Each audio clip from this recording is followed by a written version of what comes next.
मैं प्रशांत प्रकाश घाटगे 31 Mumbai south parliamentary election में मैं खड़ा हूँ, जहाँ से एमपी चुने जाते हैं ताकि वो दिल्ली में बैठकर हमारे सारों के प्रश्न सॉल्व कर सके। यही सोच लेकर मैं ये इलेक्शन में एप्लीकेशन मेरा फॉर्म मैंने भरा।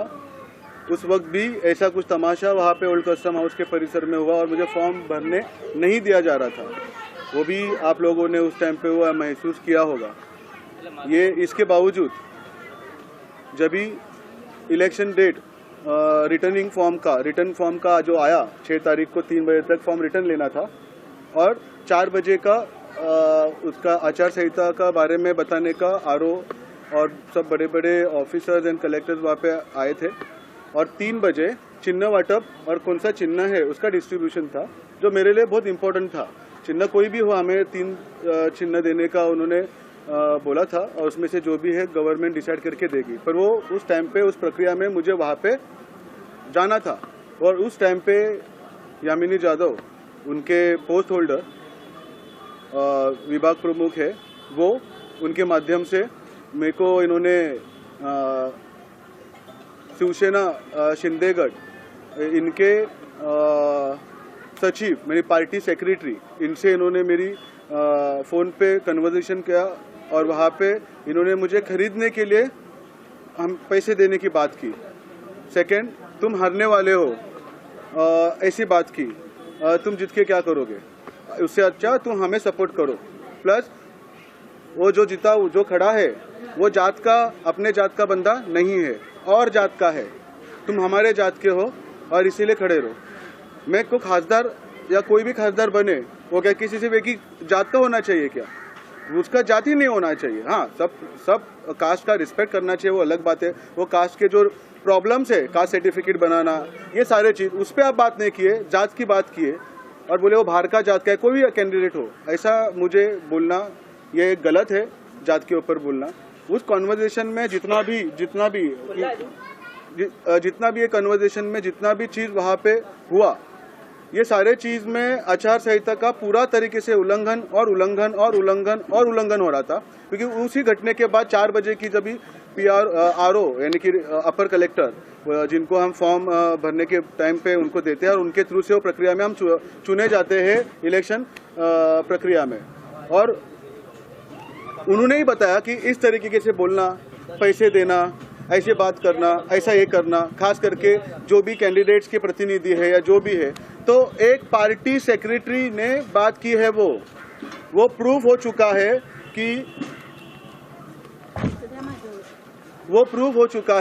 कि वो पार्टी सेक्रेटरी है।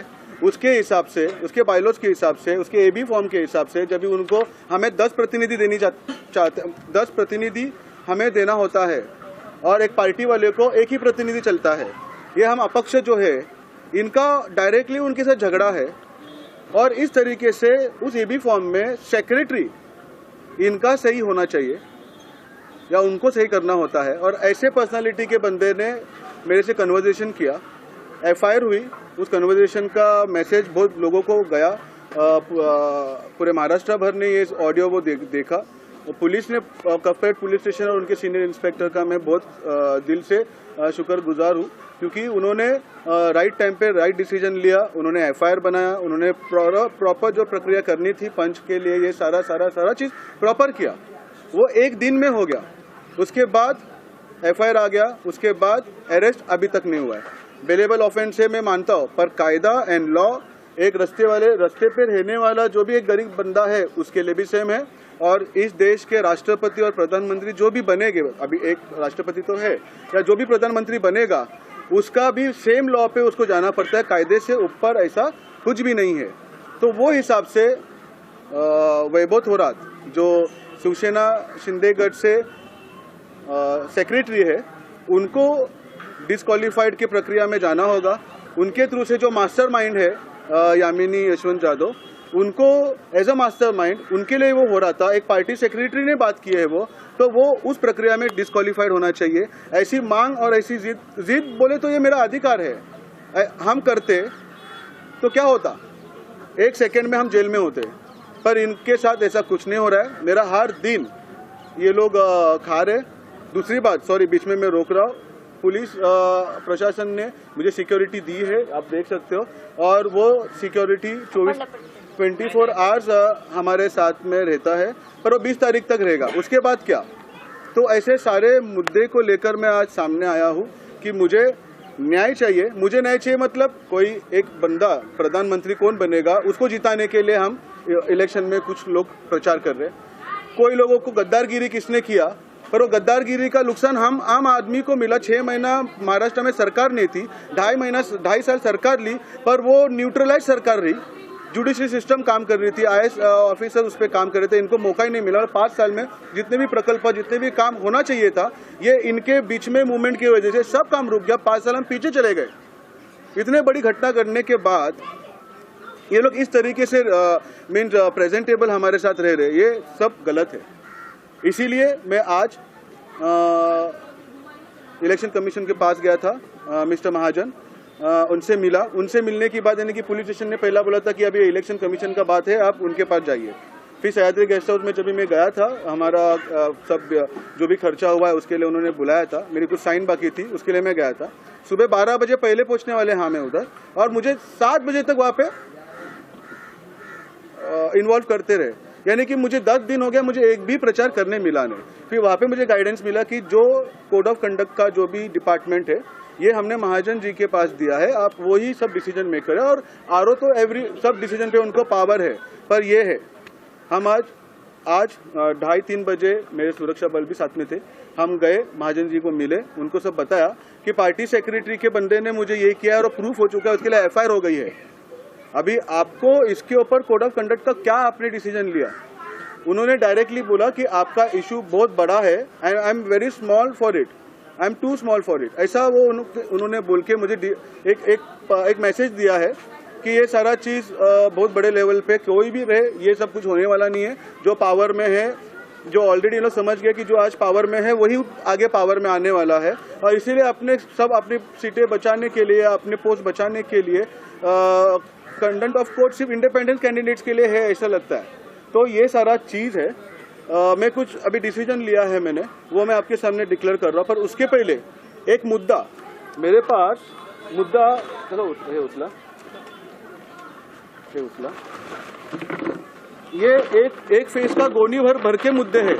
उसमें के कुछ मुद्दे में सिर्फ एक आपको बताता हूँ, और उसके बाद मैं क्या डिसीजन लिया है मैं आपको बता रहा हूँ। ये जो माड़ा कॉलोनी है, यहाँ पे हम 60 साल से रहते हैं, यहाँ के लोग। आप बिल्डिंग देखो सारा, यहाँ के लोगों को एक ट्रांजिट स्कीम में इन लोग के पास 300 का एरिया इन लोग को मिलने की उम्मीद है ही नहीं। अगर इनको 350 का एरिया चाहिए तो इनको कुलाबा के बाहर जाकर काम करना होगा, मतलब बाहर जाकर रहना होगा, ऐसा ये रूल है। पर 30 साल के ऊपर हम इधर वास किए हैं या इधर के लोग यहाँ पे रहते हैं, तो वो 33(5) के स्कीम में जा सकते हैं, जिससे उनको एटलीस्ट 500 से, मतलब रूल्स ये है, जब आप 33(7) और 33(5) में जब भी जाते हो, एक स्कीम है कंस्ट्रक्शन के लाइन में, तो उसमें आप 500 से 700 का एरिया तक या 300 से 1300 तक के एरिया तक जा सकते हैं। यहाँ के लोग 1 BHK नहीं, 1 RK से भी कम रूम में रहते हैं। कॉमन टॉयलेट्स है यहाँ पे, 10 बाय 10 के खुली रूम्स में ये लोग सब यहाँ पे रहते हैं। आप बताइए कि इनका अधिकार बनता है कि आगे जाके ये 2 BHK फ्लैट्स में या बड़े परिवार में जाए, क्योंकि उनकी दूसरी पीढ़ी चालू हुई है। इसीलिए मैंने एक संघर्ष किया था यहाँ पर। ये संघर्ष के सब डिटेल्स है। तो यहाँ पे मैंने ऐसे प्रपोजल लेके आया कि 33(9) और 33(7) अंतर्गत, क्योंकि दोनों भी प्लॉट का मेन लैंडलॉर्ड कलेक्टर है, इनको अभी तक कन्वेंस हुआ ही नहीं है माड़ा को। पर चलो, माड़ा के हाथ में पूरा अथॉरिटी है, पर ये दोनों को मिलकर यहाँ पे बड़े फ्लैट मारने के और गरीबों को बड़ा रूम देने का एक अथॉरिटी कंफर्मेशन मैंने करके लेके आया था। वहाँ पे हमारे आमदार साहब राहुल नार्वेकर जी, उनको उनके लोगों को बिल्डर बनाना है, पैसे ऐंठना है, 225 के एरिया में सब कुछ शिफ्ट कर रहे हैं। आचार संहिता के इसमें संडे के दिन इन्होंने प्रेशराइज करके माड़ा के अधिकारियों से ये लोगों ने नोटिस भेजवा, सभी पब्लिक को गुमराह कर दिया। कैबिने यहाँ पे लॉटरी पे बटी गई, कैबिने सेटिंग करके ये लोगों ने पूरा प्रोसीजर किया और इनका मिसअंडरस्टैंडिंग क्रिएट करके 225 के ट्रांजिट कैंप में इन लोगों ने इनको शिफ्ट किया। मतलब अभी और 25 साल रुकना पड़ेगा 3324 के लिए, ताकि हम एक नया 600-700 का एरिया के लिए जाए, जो हमें अभी अधिकार है। ये इन्होंने मार दिया। संडे के दिन इन लोगों ने प्रचार किया, नोटिसें बांटे, और मंडे के दिन घाई घाई में 11 जन को ये लोगों ने चाबियां बांटे। और प्रश्न है 250 लोगों का, 250 लोगों को मिसअंडरस्टैंडिंग करके इन्होंने 225 का फ्लैट किस तरीके से दिया, बकायदे इनको 500 का अधिकार है। ऐसे बहुत सारे प्रश्न मेरे पास है। दूसरा, इन्होंने बोला पॉलिसी नहीं बन सकती है, पॉलिसी नहीं हो सकती है, क्योंकि ऐसा होता नहीं है, हम लॉ के बगैर बाहर जा नहीं सकते। ठीक है, ये एबीएल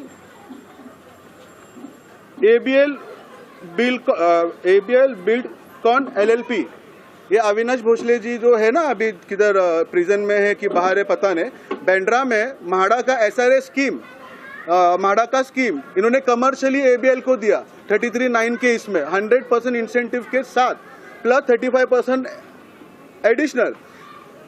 BKC में म्हाडा जैसा यही जो कंडीशन है यहाँ की, वही कंडीशन वहाँ पे भी है। तो ये LOI कैसा पास हो गया? ये जो ABL कंपनी है, ये कंपनी क्या है, ये इनको कैसे पास होते? आउट ऑफ द वे जाके आपने एक कमर्शियल वर्क करके दे दिया ना, 7 का 5 का 6 का FSI मिला है इनको, जहाँ पे फनल का बात है, वहाँ पे हाइट रिस्ट्रिक्शन का बात है, जो हमें इन लोग बताते हैं। कुछ प्रकल्प करने गए, डिफेंस का प्रॉब्लम, ये करने गए हाइट रिस्ट्रिक्शन का प्रॉब्लम, ये करने गए मैंग्रोव्स का प्रॉब्लम, ये करने गए ये रिजर्वेशन होते क्यों है? हटाने के लिए ना, इधर हट गए ना। आपका अविनाश भोसले ने ABL कंपनी आपकी होती कौन है? ये एक एग्जाम्पल है ताकि मैं आपको प्रूफ कर सकूं कि ये सारा चीज सिर्फ बड़े लोगों का है, और हम यहाँ पे डेमोक्रेसी के नाम पे हम यहाँ पे सिर्फ और सिर्फ एक शीट बन के रह चुके हैं। भड़कना, गालियां देना, ये मेरा आदत नहीं है। परेशान हो चुका हूं मैं। कैसे रहूं मैं इतने छोटे घर में? खासदार की लेवल के ही मुद्दे बांटूंगा ना मैं। ये चलता है ना यहाँ पे, तो यहाँ पे भी करो ना। ये इन्होंने नहीं किया, और ये प्रूफ है, शासन के ये सब डॉक्यूमेंट्स है जिससे प्रूफ है कि 33(7) का स्कीम होता है। ये इनका एक ठाकुरद्वार में, एक कांदेवाड़ी में एक बिल्डिंग्स है, 31 बिल्डिंग्स है। इनको नोटिस भेजी, उसमें 4 म्हाडा का नोटिस है, उसमें नोटिस भेजा गया है कि 33 साल पुराना अगर कोई इमारतें तटीय इलाके में है तो वो डेवलपर अपॉइंट करके अपना 33(5), 33(7), 33(9), 33(10), 33(11) ये जो भी कायदे में बैठे, उसके बाद वो उसका अधिकार उस थ्रो से वो डिक्लेयर कर सकता है, मांग सकता है। यहाँ पे नोटिस भेजते हो, ये सब चलता है ना, तो सबके लिए क्यों? एक म्हाडा को करेंगे तो 52 म्हाडा को करना पड़ेगा। अरे करो ना, तुम्हारा बाप का है क्या? हमारे बाप का है ना, हमारे लिए बना है ना गवर्नमेंट एंड हाउसिंग डिपार्टमेंट, तो हमको दो ना। हमें क्यों ऐसा गंदगी में ठहरा जा means why we are staying here without any reason? We are treating like we are shit और डॉग और आई डोंट नो हम कौन है। इसके बाद ये सारा मुद्दा था, बहुत सारे मुद्दे एक एक खोल दूंगा ना तो प्रॉब्लम हो जाएगा। पहले मुझे अभी ABL का और अविनाश भोसले का ये स्कीम म्हाडा ने कैसा किया, इसका सिर्फ एक आंसर अभी वो डिपार्टमेंट दे, फिर मेरा निकाले। ये सारा चीज मैं करूंगा, इसीलिए इनको डर था, उसीलिए यामिनी जाधव और उनकी टीम या शिवसेना जो भी है, अरविंद सावंत है इसमें इन्वॉल्व, इसमें राहुल नार्वेकर है इन्वॉल्व, आगे जाके और इन्वॉल्व हो गए। ये सारे लोग इसने 10 सालों में 5 सालों में, इसका यॉट है राहुल नार्वेकर का, गेटवे के सामने 2 यॉट खरीदा उसने 6 महीने के अंदर। वो यॉट के अंदर क्या रखने के लिए यॉट खरीदा? इनके सारे काले कमाई के जितने भी होते ना डॉक्यूमेंट्स, वो सारे लोग यॉट में भरते। जाओ ईडी को बोलो यॉट सबके चेक करे, अगर सबके अगर चिट्टे नहीं खुल गए, लोग बैंक में नहीं रखते, स्विस बैंक नहीं है, ये यॉट इनकी बैंक है, खरीदते और यॉट के अंदर डॉक्यूमेंट्स रखते, यॉट के अंदर पैसा रखते, सेफ रहता है। क्योंकि अगर हम नॉटिकल माइल्स में, अगर हम पाकिस्तान में हमारा अगर यॉट होता है तो इंडिया या इंडिया के डिपार्टमेंट वो यॉट के ऊपर कार्रवाई नहीं कर सकते, वो डॉक्यूमेंट्स पे कार्रवाई नहीं कर सकते, तो वो कंट्री के लोगों को परमिशन लेना होता है और तब वो डॉक्यूमेंट को रिवील करना होता है। कैसा करेंगे? There no all the policy. हमने इनको इंटरनेशनल लेवल पे लेके गए, तो उनको पैसे कैसे छुपाने? पानी में समुंदर इनका बैंक है। ये सारे यॉट अपने अपने कंट्रीज में रखते हैं जहाँ पे इनका माइग्रेशन या पॉलिसी बन गया है, और वहाँ पे सारे काले पैसे के सारे डॉक्यूमेंट्स है, और ईडी बीडी का नाम लेके बंगले पे छापामारी कर रहे हैं, हमें फंसा रहे। दे ऑल आर वन, ये सब फंसा रहे हमें। जाओ ना, मुझ जैसे कॉमन मैन को पता है कि यॉट के अंदर इन लोग डॉक्यूमेंट्स रखते हैं, पुलिस को नहीं पता रहेगा, ब्यूरो किसी को नहीं पता रहेगा। अरे यार गलत है ये। आज ये इलेक्शन में खड़े रहने के बाद आई गेट सम एक्सपीरियंस और मुझे लगता है कि इंडिपेंडेंट कैंडिडेट या कोई भी कैंडिडेट हो, ये जो भाजपा सरकार बोलो, शिवसेना सरकार बोलो, जितने भी आज तक सरकार में आए हैं, सरकार से गए, सभी के मैं किसी के साइड का नहीं, किसी का मैं नहीं हूँ। मैं सिर्फ मेरे वर्क और मेरे काम और मेरा जो पैशन है कुछ करने का, उसके लिए मैं हूँ। मुझे सिर्फ इतना ही बोलना है, मुझे ज़्यादा चिट्ठी निकालना नहीं है। मैं अभी जो मेरे साथ हुआ उस पर आता हूँ, नहीं उस पर आता, वो तेलगी का तो ऑफिस तो कर ही रहा है। हेरिटेज डिपार्टमेंट में उसको ऑफिस खोलने का परमिशन कैसे दिया? ये कैसा एसेट में लिखा उन्होंने, एक हेरिटेज बिल्डिंग को ऑफिस किया है, जहाँ पे स्कैम हुए, जहाँ पे करोड़ों रुपए के स्टैम्प पेपर रखा गया था, वो कैसे क्या उधर वो ऑफिस बन गया? वो तो छोड़ो, मुझे ठकाया इन्होंने लेटर पे लेटर, और अभी बिंदास बोल दे कि your issue is very big and I am too small for it. तो ठीक है, अभी खत्म हो गया। मुझे वही बोलना है, मैं हार गया हूँ, मेरे को नहीं पता मैं जीतूंगा हारूंगा, मैं उस पर था ही नहीं। विचारों से मैं जीता हूँ। बहुत सारा प्रतिसाद मेरे लोगों ने, मेरे वार्ड के लोगों ने, Colaba constituency, Malabar Hill constituency, Byculla constituency, Sewri constituency, Worli constituency, ये जितने भी कॉन्स्टिट्यूंसी, आज मलबार हिल कॉन्स्टिट्यूंसी, मुंबा देवी कॉन्स्टिट्यूंसी, ये 6 कॉन्स्टिट्यूंसी लोगों ने जो प्यार दिया है, यही मेरे को बहुत है। आपको वही लोग चाहिए जो आपको सताएंगे, जितने के बाद 2-2, 4-4 घंटा ऑफिस के बाहर रुकाएंगे, आपका ब्राइब ली जाएगी पर आपका काम नहीं होगा, क्योंकि सब काम इनके लिए बने हैं। अभी उसका अलीबाग में कितने प्रॉपर्टी खरीदा राहुल नार्वेकर ने? 150 करोड़ का टैक्स भरा है यामिनी यादव ने, इसके पहले भरा नहीं। हम 1 लाख भी टैक्स नहीं भरते, हमारे पास प्रॉब्लम हो जाता है गवर्नमेंट से। 150 करोड़ का अगर इसको टैक्स भरना था तो उतनी थक बाकी अभी तक भरी कैसी? और इलेक्शन के मूवमेंट में क्यों भरा उसने? Because it was a stunt कि मेरे पास बहुत पैसा है, मेरे विरोध में जाओगे तो आप खत्म हो जाओगे। मैं 150 करोड़ का एक दिन में अगर टैक्स भर सकता हूँ तो आप समझो मैं क्या कर सकता हूँ। It was a openly media bureaucracy के सामने उन्होंने सबको डराया है कि हमारे पास बहुत पैसा है, वो मैसेज है। तो मैं यही समझता हूँ कि मुझे नहीं लगता ये जंग ये होगी। आज मैं आपको बता रहा हूँ कि मैं 17 तारीख से आमरण उपोषण के लिए जा रहा हूँ।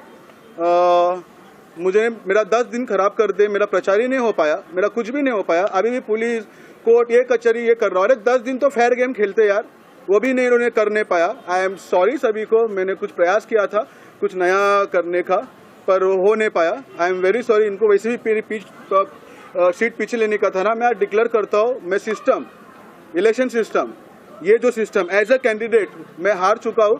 ये इलेक्शन सिस्टम पावर्स को जिताने के लिए है। ये आचार संहिता ये सब फेक है, ईवीएम मशीन ये सब फेक है, कुछ नहीं है। डायरेक्ट सिस्टम ही है बिलोंग इसमें, और ये फेलियर ऑफ द सिस्टम है। मेरा विश्वास सिस्टम से उड़ गया है, ये इलेक्शन से मेरा सिस्टम उड़ गया है। ये एज अ कैंडिडेट मैं आज नहीं खड़ा रह रहा हूँ, मुझे काम करने का मौका भी नहीं मिलेगा। मैंने ये रख दिया और मैं डिसरिस्पेक्ट नहीं है, ये सिर्फ नॉर्मल है, ये कुछ नहीं है। यहाँ पे सिर्फ ये नेताओं के बच्चे लोग ही बड़े बनेंगे, नेता बनेंगे और शिट कर देंगे इसको, कुछ नहीं होगा ये यहाँ पे। तो 17 तारीख से मैं आमरण उपोषण पे रह रहा हूँ, क्योंकि मुझे खरीदने की बात की है। जब तक वो पार्टी का मेंबर वो और पार्टी एंड कैंडिडेट डिस्क्वालीफाइड नहीं होते तब तक का मैं आमरण उपोषण, खाना पीना मैं सब छोड़ रहा हूँ। हॉस्पिटल पहुँचूँ या कब्र में जाओ, मुझे कोई प्रॉब्लम नहीं है, पर मैं अभी ये जिद छोड़ने वाला हूँ। यही मुझे बताना था, क्योंकि उन्होंने बोला कि कोर्ट के बाद, इलेक्शन के बाद आप कोर्ट में जाओ, वहाँ पे रिट पिटीशन फाइल करो, ये प्रूफ दो and she will get disqualified. हो means a second number will be get a chance. मतलब ये दोनों में गेम खेलेंगे, शिवसेना हारेगी और शिवसेना जीतेगी। इधर सत्ते में शिवसेना भी है, इधर भी है, दोनों में अलग अलग नहीं है, दोनों में भी है। मीन्स सब गेम दो क्या और हमें बकरा बनाने का काम कर रहे। तो ये सब मुझे दिखाता है। 20 तारीख के बाद सिक्योरिटी हट जाएगी, सब हट जाएगा, मेरे को परेशानी होगी, तब परेशानी होनी है, होने दो, पर आज वो परेशानी का मेरे को जवाब चाहिए। 17 तारीख से मैं आमरण उपोषण पे जा रहा हूँ। ये सब फेंकूं ना जाते, मैंने मेरा प्रचार आज से बंद कर दिया। धन्यवाद। 17 तारीख को मिलते हैं आजाद मैदान में, यही बोलना है। जय हिंद, जय भीम, जय महाराष्ट्र। मैनिफेस्टो था, ये मेरा मैनिफेस्टो था। 10 दिन तक मेरा एक भी प्रचार नहीं हुआ है। आज सोचा था कि कल से मैं प्रचार करूंगा, तो सारी प्रक्रिया सामने रखकर, इसमें सारे मुद्दे 20 से 25 मुद्दे थे। अभी एयर कंडीशन को कोई मत करो, मत, मैं नहीं खड़ा हूँ, 10 नंबर का बटन कोई मत डालो। ये मुद्दे में मेरे कुछ काम के नहीं है। गद्दारों को सजा देने के लिए आप इलेक्शन में वोट डालो, मोदी जी को जिताने के लिए आप इलेक्शन में वोट डालो, सबको जिताने के लिए वोट डालो। हमारा भविष्य गटर में ही रहेगा, ताकि मुद्दे खत्म हो जाएंगे तो आप मांगने को आएंगे क्या? मैं ये मेरे मुद्दे छोड़ दे रहा हूँ, खत्म हो जाए।